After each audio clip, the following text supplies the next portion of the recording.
Geita vipi? Geita vipi?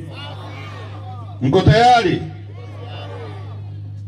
Hebu tuone kama mko tayari. Nyosha mkono namna hii tuone, namna hii tuone, namna hii tuone. People!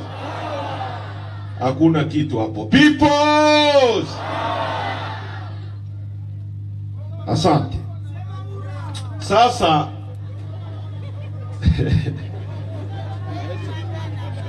kumbe mko humu. Hebu tuwaone. Ni wengi. Asante sana. Najua sisi nao tumekuwa kama Wachaga, tuko everywhere. Na ukienda kwenye sehemu ya machimbo hivi, tuko wengi. Uongo kweli? Sasa ndugu zangu, tumekuja kwenu kuzungumza mambo muhimu ya nchi yetu. Tumeanzisha operation inaitwa Free Tundu Lissu na katiba mpya. Kwenye hii operation, kama walivyosema wenzangu, tutazungumza mambo manne ya msingi. La kwanza ni katiba mpya ambayo imetupeleka kwenye matatizo mengi sana, na kila mtu anajua matatizo ya kimaisha, hali mbaya ya watu wetu ni kutokana na chimbuko la katiba ambayo inatoa viongozi wasiokuwa na uwezo, viongozi wa hovyo. Wanajiteua, wanajiweka madarakani kwa sababu ya mfumo wa kikatiba. Hakuna haki kwa sababu ya katiba. Madini yetu yanaondoka kwa sababu ya katiba. Katiba ndio sheria mama. Hilo la kwanza. La pili, tunazungumza kuhusu Tundu Lissu, Free Tundu Lissu. La tatu, tunazungumza kuhusu mauaji makubwa yaliyofanywa na watu wasiokuwa na ridhaa ili wajitangaze. Na la nne na la msingi ni namna ya wananchi kuhakikisha mnashiriki katika kuchangia chama ili kijiendeshe. Sasa mnisikilize. Jambo la kwanza la Lissu, wote tunajua na wote tunaamini kwamba Lissu sio mhaini. Uongo kweli? Sasa mimi ni Mkristo.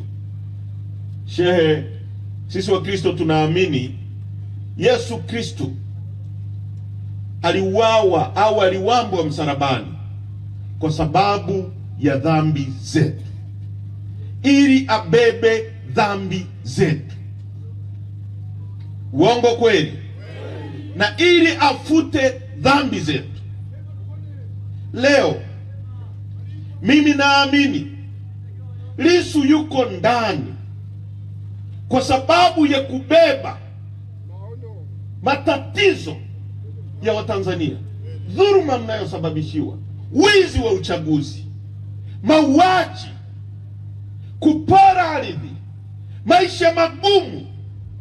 Lissu amekwenda gerezani kwa sababu anataka mtoto wako we mama asome kama mtoto wa Mama Samia ambaye ni Abduli. Lissu yuko gerezani kwa sababu anataka mzee wewe ukiugua utibiwe kama anavyotibiwa Jakaya Kikwete. Kikwete amezaliwa na mwanamke kama wewe ulivyozaliwa, hajatoka mbinguni. Watoto wake nao ni binadamu kama wewe. Haki unayostahili anastahili kila mtu mwingine yoyote. Lissu anaposema anataka wewe utibiwe vizuri, upate maji, ulale pazuri, anataka wewe uendeshe gari, kwa sababu rasilimali tunazo. Nchi pekee duniani yenye madini yanaitwa Tanzania. Nchi ambayo ina madini yanaitwa nickel na cobalt yanayotumika kutengeneza injini za ndege na betri za magari. Sasa hivi magari yanayotengenezwa duniani, magari yanatumia betri, hayatumii tena mafuta, yanatoka Kabanga hapa Tanzania. Kuna madini yanaitwa rare metals yanayotumika kutengeneza mabomu ya nuclear, yanayotumika kutengeneza silaha kali zinazopigana duniani, yanapatikana Tanzania, ambayo yangesimamiwa vizuri. Wewe unakaa nyumbani unalipwa pesa na serikali kila mwisho wa mwezi bila kufanya kazi.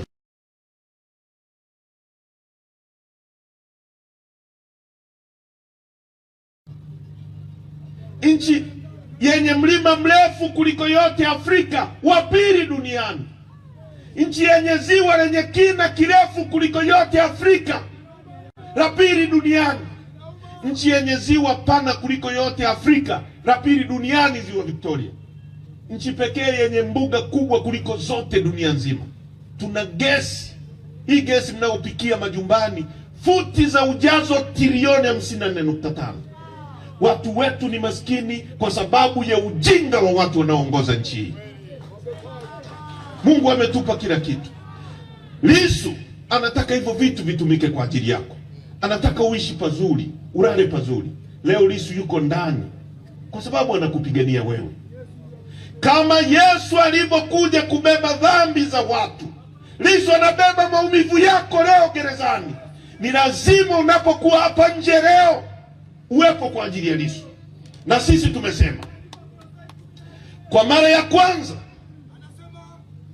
kwanza, kwa sababu hii kesi wanasema ni kesi ya kisheria, lakini sio kesi ya kisheria, ni kesi ya kisiasa, ambayo watu wanaomwogopa Lissu wamemkamata ili asipaze sauti kwa ajili yako unayoonewa. Wamemweka ndani siku 400 na kitu. Kesi namba 1, ukisoma ibara ya 28 ya katiba, ndiyo kesi pekee inayotambuliwa na katiba ya nchi hii. Kwa hiyo kesi zote zilipaswa kusimama, hii kesi iendelee mpaka ifike mwisho kama wanataka. Na kule mahakamani Lissu anawapiga danadana, tokija anapigwa daliza, kija anapigwa danadana, kwa sababu si mnamjua kwenye sheria nchi hii. Kwa hiyo wamekwenda kuipaki na hawataki tuzungumze. Tukizungumza wanasema wanaingilia mahakama. Tunachotaka ni mambo mawili tu. Moja, DPP ya drop hii kesi kwa sababu haina maslahi na Watanzania. Nyie Geita mnasemaje? Wangapi wanasema DPP achana na hii kesi kwa sababu haina maslahi na sisi? Nyosha mkono. Hii kesi ina maslahi na mtu mmoja tu, Samia Suluhu Hassan na serikali yake. La pili, hawataki hii kesi iendelee, ishe, tujue moja. Vinginevyo sisi tumeanza mikutano, tunamobilize wananchi. Na nimewasikia wajinga wengine, hata wajinga ambao wanapaswa kuzungumza tu mambo yasiyokuwa serious. Tunazungumza serious issues za maisha ya watu. Alafu mtu mjinga tena anasema tunataka amani. Kuna amani Tanzania? Mtu ambaye mtoto wake ameuawa, hajaona hata mwili wake, ana amani gani huyu? Mtu ambaye watoto wetu wanatekwa, watu wanalala njaa, watu wanakufa kwa kukosa aspirini kwenye hospitali, huyo mtu ana amani gani? Amani anayo mkwe wa Samia ambaye anaenda bungeni na mkoba wa milioni 15, yeye ndio ana amani. Wewe Geita una amani gani? Amani anayo Samia rais, mkwe wake waziri, mtoto wake aliyeolewa na mkwe wake naibu waziri. Hao ndio wana amani. Wewe Geita una amani gani? Tunazungumza mambo serious ya nchi yetu.